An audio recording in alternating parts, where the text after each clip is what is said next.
This is a blessed book which we have revealed to you, O Muhammad, that they might reflect upon its verses and that those of understanding would be reminded. Do you know what Islam is? It's a way of life for all. It is taught in the Quran for big and small.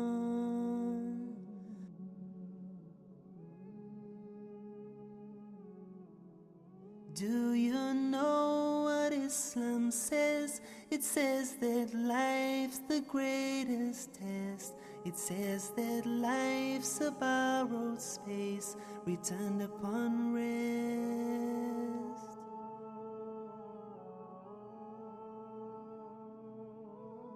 Assalamu alaikum wa rahmatullah. May peace be upon you. Welcome again to our conversation with Imam Zia Sheikh from Irving, Texas, the senior Imam of Irving Islamic Center. Imam Zia is a PhD in Islamic studies. He's a professor at Mishka University, the Islamic University of North America. He also is an author who wrote a book called Islam Silencing the Critics.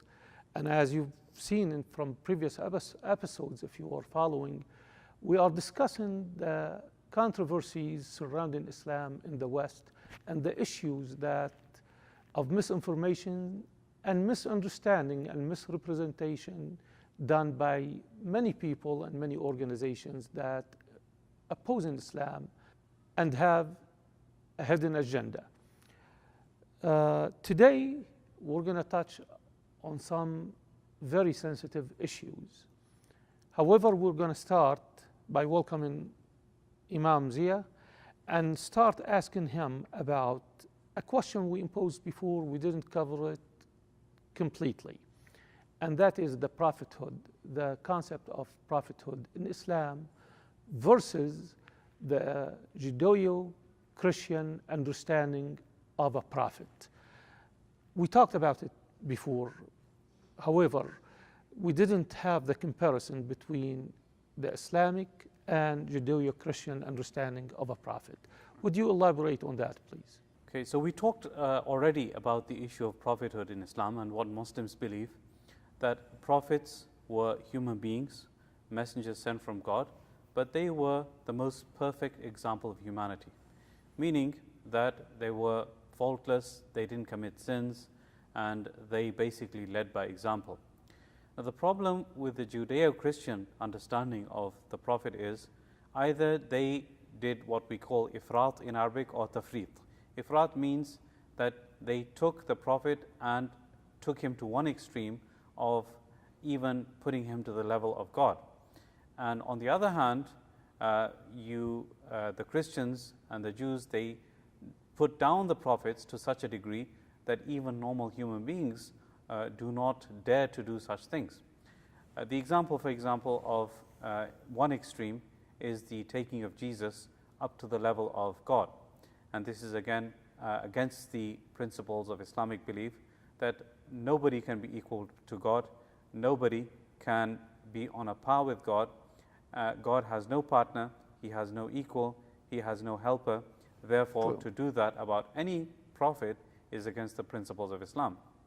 So this is what happened with the issue of Jesus, that he was taken to such a degree and elevated to such a degree that he became on an equal level with God. Now, the other end of the spectrum, we have what the Jews and the Christians say about Noah and David, Solomon, and other prophets, where they are insulted to such a degree. For example, the accusation of the prophets becoming drunk and then committing incest. This is even something that as normal human beings, as laypersons, any person with any type of a moral compass will shun and cannot even think and contemplate about himself, let alone the prophets. So this understanding that is portrayed in the Old Testament, or the altered version of the Old Testament, it is completely against what Islam believes about the prophets. The prophets are pure, they do not commit sins, and they are human beings, but they do not get to the level of God. So that medium path is taken by the Muslims. Beautiful. Well said. I can think of another example, the example of David, where they claim he conspired in order to get rid of one of his generals so he can get Married to his wife, and yeah. prophets of God definitely are above that level. The issue of Kaaba.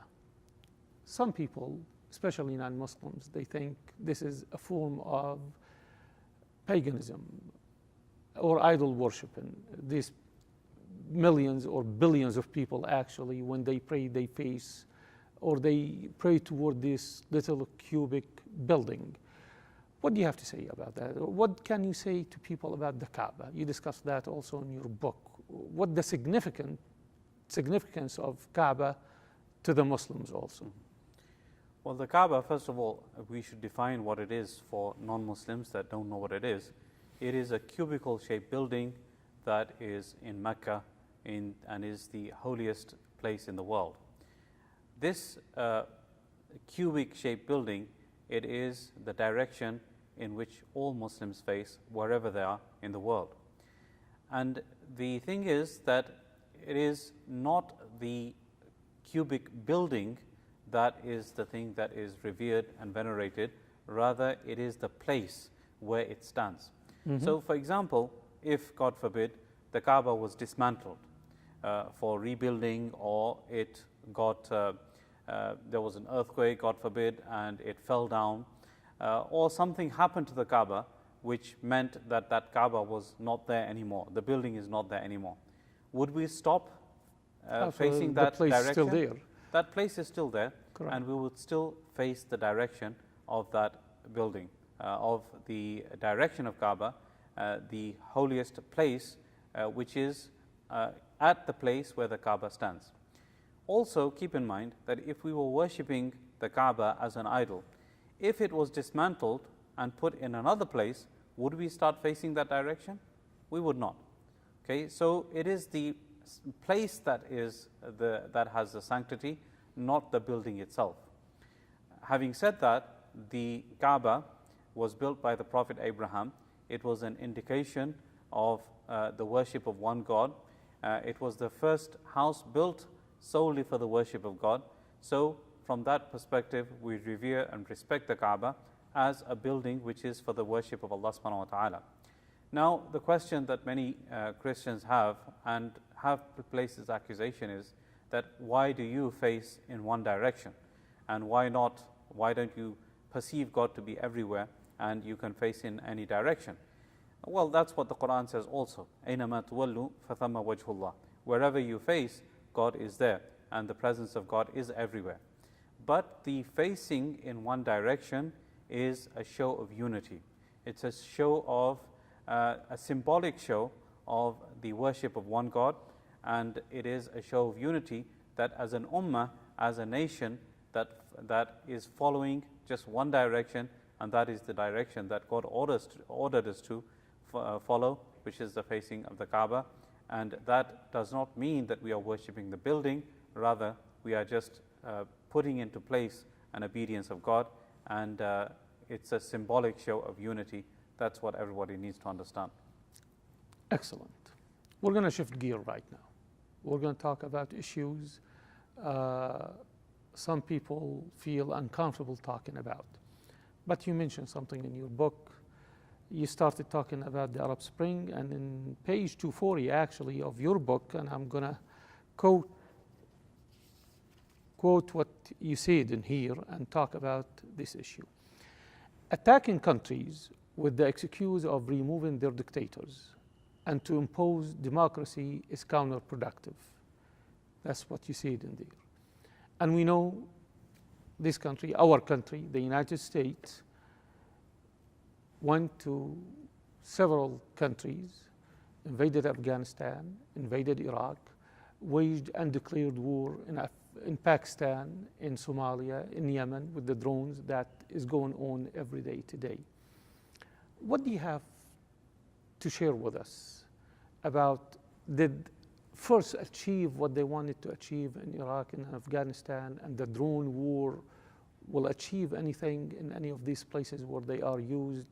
Especially many innocent people are falling as victims, but the media and the official reports sometimes portray those people, the innocent 2 and 3-year-old boys and girls, or the old men and old women who are killed, as terrorists.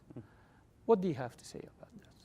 Well, this question touches upon a whole spectrum of issues, which, if we were to talk about them, it would take many, many hours. But first and foremost, the point that I made was that to actually attack a country with the excuse or the pretext of imposing democracy there, it is something that doesn't work, and it hasn't worked. If you look at those countries where we've invaded, we're finding both in Afghanistan and in Iraq that democracy, even though it was started, it is not the same level as we understand democracy to be. And even in Egypt, what we see is that even though a democratically elected government was in power and it was overturned by a military coup, we turned a blind eye to it. We completely ignored it, and even went to the degree of not declaring a military coup a military coup. And this is something of a double standard that we are seeing, that on the one hand we claim that we are pushing for democracy in the Middle East or in other countries, and then when there is a democratically elected president in place and he's overturned by a military coup, we just basically choose to ignore it. So basically what it seems to the outside world and to the Middle East is that it's really not a case of pushing for democracy, and it seems like a very disingenuous claim that democracy is the key factor, when we see that it is not the key factor. It is probably some other reason, maybe the natural resources of a particular country that we may be after, or other reasons, but not democracy, which is the excuse and the pretext for which the invasions are made. On the other hand, the issue of pushing democracy in a society which is not ready for it. Okay, they have a way of life, especially in Afghanistan. There are a lot of tribal traditions that they have, which we are not aware of. And many of the things that take place in Afghanistan are run by the elders of the tribes. And if the tribal elders say yes to those things, then it is positively accepted. And if they say no, then it is refused. So they have a culture which is different to democracy. They have, you can say, for lack of a better word, their own form of democracy, their own form of governance, which if we step in and try to change, it is not going to happen. Remember, and that existed for hundreds of years there. Absolutely. It's a tradition, it's a culture that has been there maybe even prior to Islam, you can say. Mm-hmm. And remember, in this country, how long did democracy actually come to this country? When did slaves get the rights to vote? When did women get the rights to vote? So it is an evolution, a metamorphosis. It is a transition, and it doesn't happen overnight. So to expect to just attack a country and just impose democracy on a country, it is wishful thinking. It is and as you say, it's counterproductive, because it's turning the population, or the majority of the people in that population, against the invader. And in most of these cases, in all the cases right now in the world, only our country, the United States, is invading other countries. That will lead us to the issue of Palestine.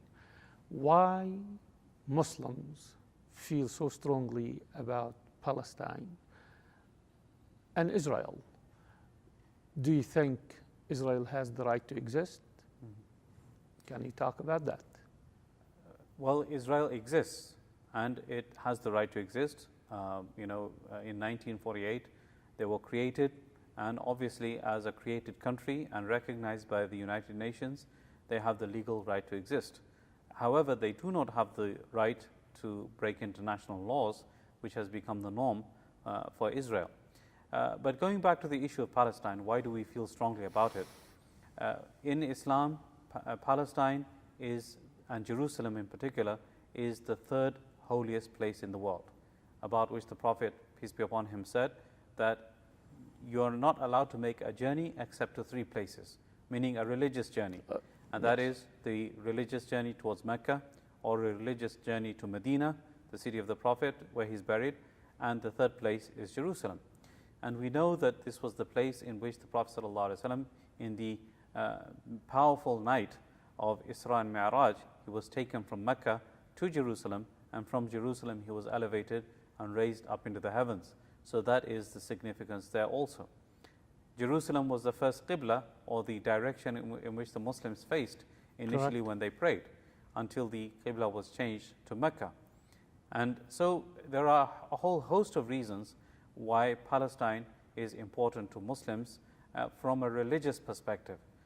Now, there is a huge effort to undermine even the existence of Palestine. There are people like Newt Gingrich, which we mentioned earlier, that actually push for this argument that there was no such thing as Palestine before 1948. It was just wild land where nobody existed, and where because it was a wild land, the Israelis just came and formed a country. Basically rehashing this argument before. This is a land without people, and the Jewish population is a people without a land, unless... Let's put them together. So what about the Palestinians that were there before? They are ignored and intentionally removed from the equation. Right. So their rights have been taken away from them. Their land has been taken away from them and continues to be taken away from them. And this is the issue that is very hurtful to a lot of people that see injustices done, international laws being broken, and yet nothing is done about it. And so-called democracies turn a blind eye to these injustices that are taking place. So that is the main problem that we as Muslims face, even putting aside the religious issue and the religious significance of Palestine and Jerusalem. If you even take that out of the equation, still from a perspective of justice versus injustice and the political games that are being played in that area, that is something that Muslims are very upset about. Now, we need to be very, very clear. Most Muslims believe in a two-state solution. Most Muslims believe that. And most Muslims will not say to you that Israel does not have the right to exist. Most Muslims believe that the two-state solution is the best solution, and that is something that needs to be worked towards and not pushed to the side with the smallest of excuses that is taking place right now. But it seems there is an agenda, unfortunately. We know the United States is the only superpower left on earth, and they have a lot of leverage on all parties, especially on Israel. But there is something many people don't understand, that the Israeli lobby, the Zionist lobby, has more leverage on the American foreign policy than anybody else. If it doesn't fit in the interest of Israel, then it's not going to be done. Mm-hmm. That's basically the perception among the Muslims. Mm-hmm. How can we help the public in America and the people of influence who can influence the decision making in America understand this issue? What we Muslims in America can do to help bring peace, whether to Palestine or Iraq or Afghanistan, and now Syria and Pakistan and many other places. We as Muslim community in the United States, I believe we have a responsibility.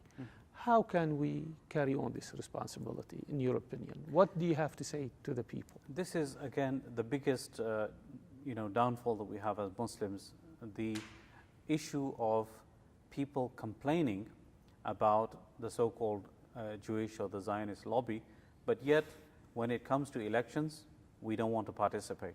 There is a to and fro between people, whether it's haram or halal or permissible or impermissible, to even engage or participate in elections. And it shouldn't be a debate. There shouldn't be a debate. We have to be involved. And when we involved, automatically we become a lobby. We become a voice. We become a voice which politicians will listen to, and that is, in essence, a lobby. And unless and until we are willing to do that and willing to participate in the political system, then we have no voice. And exercise the right that granted to us, other people are dying by the hundreds of thousands to gain. True. And many people went through so many sacrifices. As I mentioned earlier, slaves did not have the right to vote. The black people didn't have the right to vote for a long time. Women didn't have the right to vote for a long time. And in so many countries, people are dying for democracy, and they are wanting the right to vote and to the right to choose their leaders. But they are having so much difficulty to do that. But we have that on a plate in front of us, and yet we neglect it.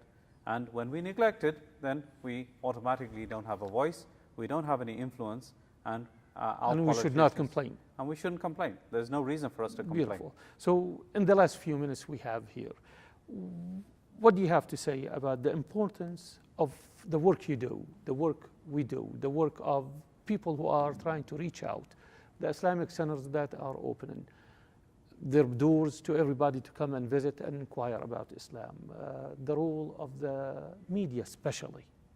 We don't have an Islamic media in this country. What would you say to the people about it, to the Muslims about it, to bring messages like this to Muslims and non-Muslims, so we can change the situation, we can counter these accusations and this misinformation campaign waged against us for years so far, and unfortunately the response of our community is still minimum.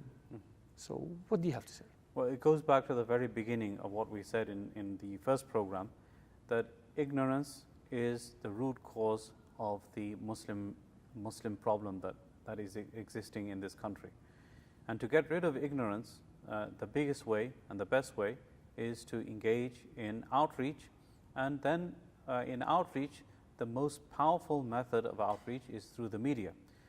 How come the right wing, the neocons, the anti-Islam people, they have a voice? Because they have media on their side. They have certain news outlets that are on their side, and therefore they are portraying Islam in a negative light, which is being lapped up by the American public. And unless and until we are willing to make the same kind of sacrifice and to have the same kind of media exposure, we will still be left in the dark ages, and we are on the losing side. So we really need to support our Islamic centers or any media outlets that are pushing to have their voice heard and the Muslims' voice heard. We need to support it wholeheartedly and make sure that we are contributing to it financially and supporting it as a very, very important cause. Finally, how can we get your book? I know we said that many times, it's on Amazon. Is there any other way people can reach out to you and get the book, or strictly is sold on Amazon? Actually, it's available in e-formats also. Excellent. E-books, you can go to iTunes and download it as an e-book. And Amazon Kindle, you can download it on that. The Nook for Barnes & Noble, you can download it on that. And the other way is to get the hard copy of the book, which is through Amazon.com. And to contact Imam Zia, just go to his website that you see on your screen right now.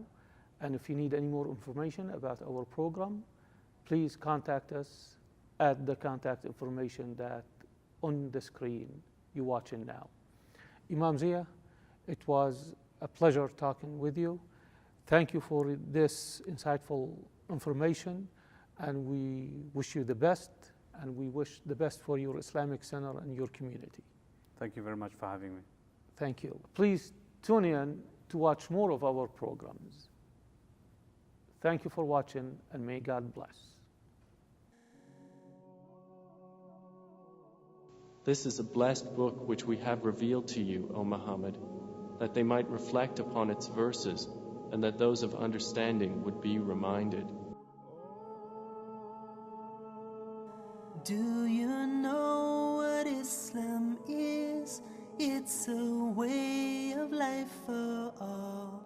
It is taught in the Quran for big and small.